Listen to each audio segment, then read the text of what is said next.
How great is God, exalted in power, majestic above all. The heavens tell of his greatness. The skies display his awesome craftsmanship.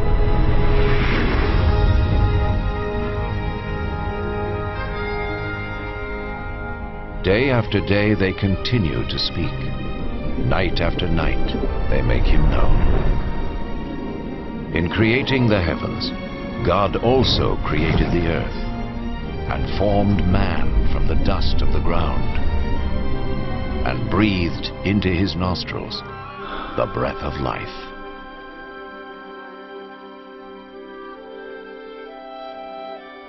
The God of love created man and woman in his own image to have a relationship with him. And so in the beginning they revered and honored God and lived in harmony with him.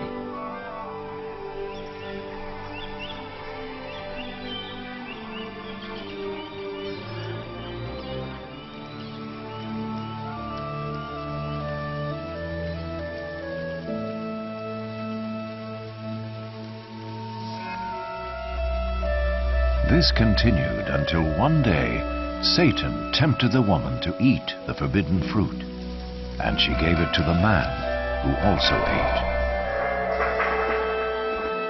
In so doing, mankind rebelled against God and went their own way.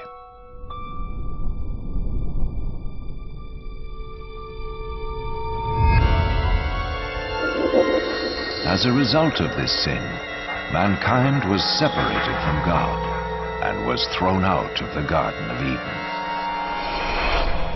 But God still loved mankind. It was never his desire to be separate from those he created. Yet how could God be holy and the source of perfect justice if he did not judge mankind for their sin? In his holy book, God reveals his plan to save the world from his judgment. One of the first to see this plan unfold was Abraham.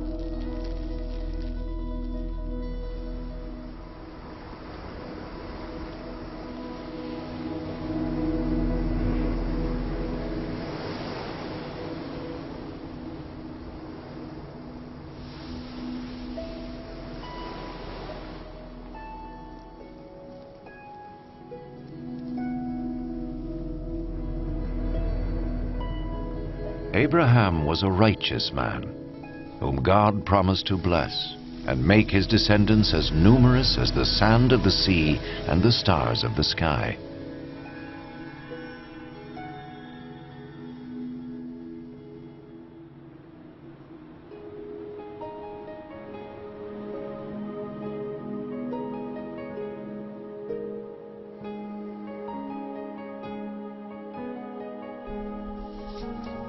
To test his obedience, God told Abraham to sacrifice his son as an offering to him.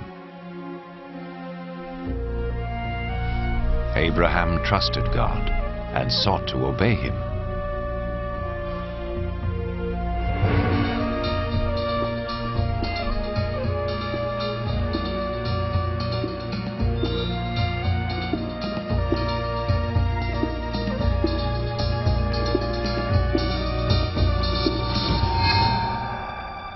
But as he raised his knife to kill his son, the angel of the Lord stopped him. He saw that Abraham feared God and was willing to obey him. Then Abraham saw a ram caught by its horns in a thicket, and he sacrificed the ram instead of his son as an offering to God. And so God showed Abraham that a lamb or similar animal was to be slain as a temporary covering for sin until God would provide his ultimate sacrifice to pay for the sins of mankind. Instead of sin separating man from God, the sacrifice would restore their relationship.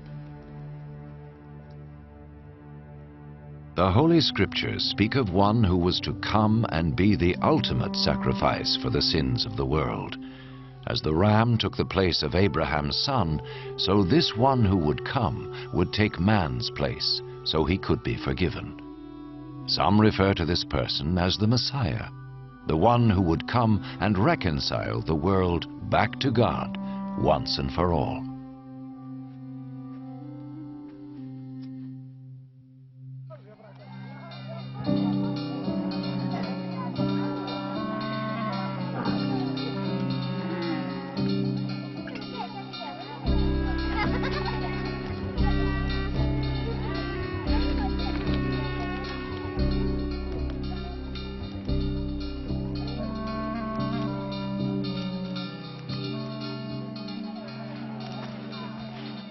The prophets predicted many things in detail about the Messiah, hundreds of years before he appeared.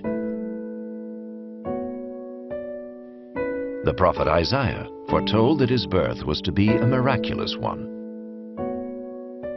A virgin would conceive a child who was to be called, in a spiritual sense, the Son of God. The prophet Micah predicted that the Messiah would be born in Bethlehem, while the prophet Zechariah foretold his entry into Jerusalem on a donkey and his betrayal by Judas, one of his followers. Isaiah prophesied what the Messiah would do when he came. The Lord's anointed will preach the good news to the poor, bind up the brokenhearted, proclaim freedom for the captives, and proclaim that the time has come when the Lord will save his people.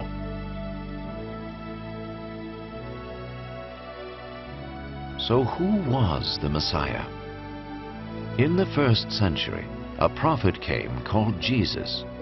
Some thought he was the one the prophet spoke about. Could this be? Did his life fulfill what was predicted of him? Was Jesus more than a prophet? What follows is his story, based on eyewitness accounts as recorded in the Holy Scriptures. An actor plays the part of Jesus, and though no actor is worthy of such a role, it has been done so that we may understand and benefit from the life of Jesus.